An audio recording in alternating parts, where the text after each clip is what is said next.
Inflation, right. तो inflation के ऊपर थोड़ा सा डिस्कस करेंगे और 3 फैक्टर्स क्या क्या इंपॉर्टेंट है कि हम इन्फ्लेशन को बीट कर पाए, उसके ऊपर थोड़ी बात करेंगे यहाँ पे, राइट। तो इन्फ्लेशन जो होता है वो तो आपको पता ही है कि होता क्या है कि हाउ आवर जो करंट वेल्थ है हमारी, राइट, वो डे टू डे बिकॉज महंगाई, इन्फ्लेशन महंगाई की वजह से जो हमारा करंट पैसा है वो कैसे कैसे धीरे धीरे इरोड होता रहता है। उसका एक क्लासिक एग्जांपल अगर हम सिंपल, ठीक है, जो एक इनकम टैक्स वेबसाइट पे CII का डेटा पब्लिश होता है, राइट, तो 2001 में उस वेबसाइट पे CII का डेटा जो है वो 100 रुपीज 100 की वैल्यू है, मतलब उस इंडेक्स की, CII इंडेक्स की।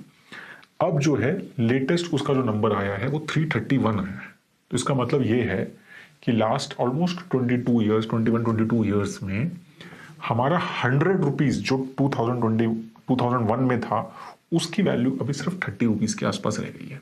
तो 100 रुपये अगर हमारे पास पड़ा था कहीं हमारे किसी कबड़ में 2001 में, उसको आज हम निकालें, राइट, तो उसकी वैल्यू जो है वो उस दिन उस चीज के उस टाइम के हिसाब से अभी सिर्फ 30 रुपीज रह गई है। तो ये है इन्फ्लेशन का इम्पैक्ट, राइट, और लॉन्ग टर्म में वो ज्यादा दिखता है, राइट। 3 फैक्टर्स ऐसे हैं जो हमें तीनों पे फोकस करना पड़ेगा कि हम उस इन्फ्लेशन को बीट कर पाए, और उसके बारे में डिटेल में बात करेंगे, ठीक है। टाइम, इन्फ्लेशन को बीट करने के लिए टाइम चाहिए। क्यों, हम जल्दी क्यों नहीं कर सकते? एक साल में अगर हम इन्फ्लेशन को बीट करना चाहेंगे, 6 महीने में कोई कहेगा यार मेरे को इन्फ्लेशन बीट करना है, तो वो बहुत टफ होगा। इन्फ्लेशन का जो इम्पैक्ट है वो भी टाइम टेकिंग है। वो हमें 6-8 महीने में पता चलता है कि आपको बहुत ज़्यादा महंगा, मतलब कभी कभी पता चलता है कि बहुत ज़्यादा कुछ स्पर्ट आया कोई एक पर्टिकुलर चीज़ों में, तो हमें पता चल जाता है। लेकिन मोस्टली जब इन्फ्लेशन का इम्पैक्ट, जैसे मैंने बताया कि 100 जो है वो 331 हो गया, जो 100 रुपीज़ की वैल्यू जो है वो 30 रुपीज़ पे आ गई है, वो इम्पैक्ट जो है वो धीरे धीरे धीरे धीरे हमें टाइम पे ही पता चलता है, मतलब लॉन्गर टाइम पे पता चलता है। तो उसको हमें बीट करने के लिए भी थोड़ा लॉन्गर ही सोचना पड़ेगा।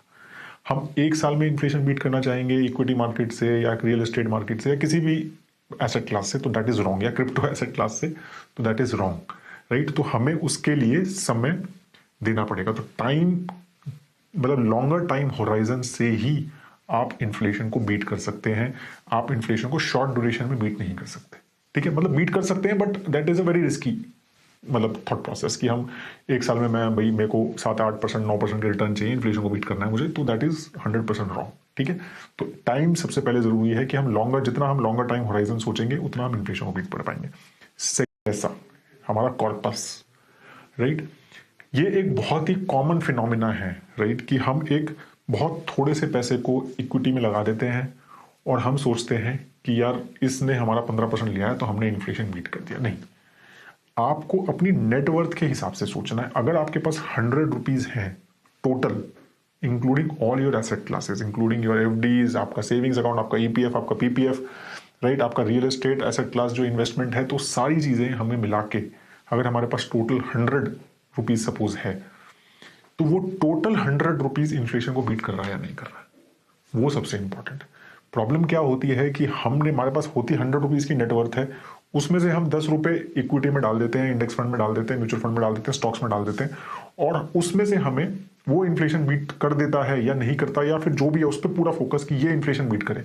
अरे बाकी 90 रुपए वो कहाँ पड़ा है, वो इन्फ्लेशन को बीट कर रहा है या नहीं कर रहा है।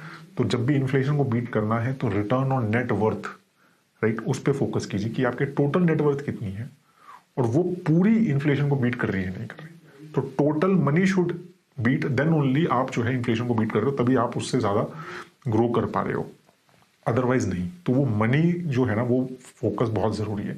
Many times we miss that, हम बहुत छोटा सा अमाउंट इक्विटी में डाल देते हैं। रिटर्न्स, राइट, रिटर्न्स का क्या मतलब है कि भाई हमारा रिटर्न्स जो होना चाहिए, जो हमने इन्वेस्टमेंट किया है, वो इन्फ्लेशन से ज्यादा होना चाहिए, सिंपल है, ठीक है।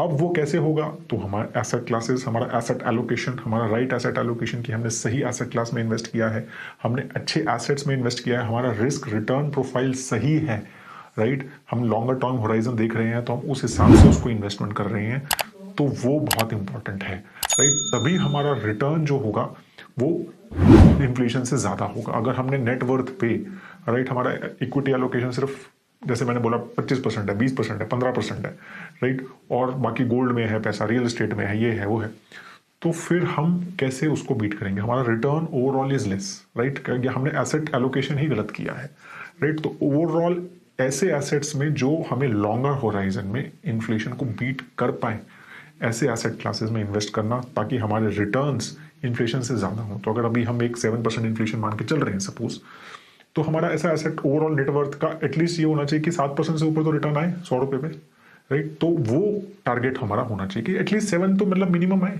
7% पोस्ट टैक्स 7% प्लस रिटर्न आने चाहिए, तो एटलीस्ट वो टारगेट हो। हाँ, आप जितने एग्रेसिव इन्वेस्टर हैं 8% का भी कर सकते हैं, 9 का भी कर सकते हैं, मैक्सिमम अगर बहुत है तो 10% का भी हम एक टारगेट कर सकते हैं रिटर्न्स का, और उस हिसाब से अपना एसेट एलोकेशन प्लान कर सकते हैं। बट ये सारी चीज़ें बहुत इंपॉर्टेंट है, तीनों फैक्टर्स। तो हमारा टाइम कि हमें लॉन्गर होराइजन में ही हम इन्फ्लेशन को बीट कर सकते हैं। सेकेंड कि हम पूरा नेट वर्थ के ऊपर हमें इन्फ्लेशन को बीट करना है, ठीक है, एक छोटे से अमाउंट पे नहीं करना। थर्ड, हमारे रिटर्न्स ऑन नेट वर्थ जो है वो इस हिसाब से प्लान होने चाहिए कि हम इन्फ्लेशन को बीट कर पाए। और इन्फ्लेशन की डेफिनेशन, गवर्नमेंट की डेफिनेशन आपकी वो भी अलग हो सकती है, तो वो भी ध्यान रखना, क्योंकि हमारी लाइफस्टाइल इन्फ्लेशन भी अलग हो सकती है, राइट। कि हम पहले सपोज 10,000 रुपये का फ़ोन यूज़ करते थे, तो वो 10,000 रुपये का फ़ोन की वैल्यू नहीं बढ़ी, मतलब वो महंगा नहीं हुआ है, तो वो गवर्नमेंट के इन्फ्लेशन में नहीं आ रहा। लेकिन आप अब 25,000 रुपये का फ़ोन यूज़ कर रहे हैं, तो वो लाइफस्टाइल इन्फ्लेशन है, राइट। पहले आप क्या कहते हैं, एक 5 लाख रुपए की गाड़ी चलाते थे, अब आप 15 लाख की गाड़ी चला रहे हैं, तो गवर्नमेंट के हिसाब से गाड़ी की वैल्यू 5 लाख वाली गाड़ी 15 लाख की नहीं हुई। आपने अपना इन्फ्लेशन अपग्रेड किया, आपने अपना लाइफस्टाइल अपग्रेड किया, तो वो इन्फ्लेशन भी ज़रूर कंसिडर करें, और उस हिसाब से अपना रिटर्न ऑन नेटवर्थ, रिटर्न्स का जो थर्ड फैक्टर था, उस हिसाब से वो प्लान करें, और फिर अपना पूरा एसेट एलोकेशन करना चाहिए।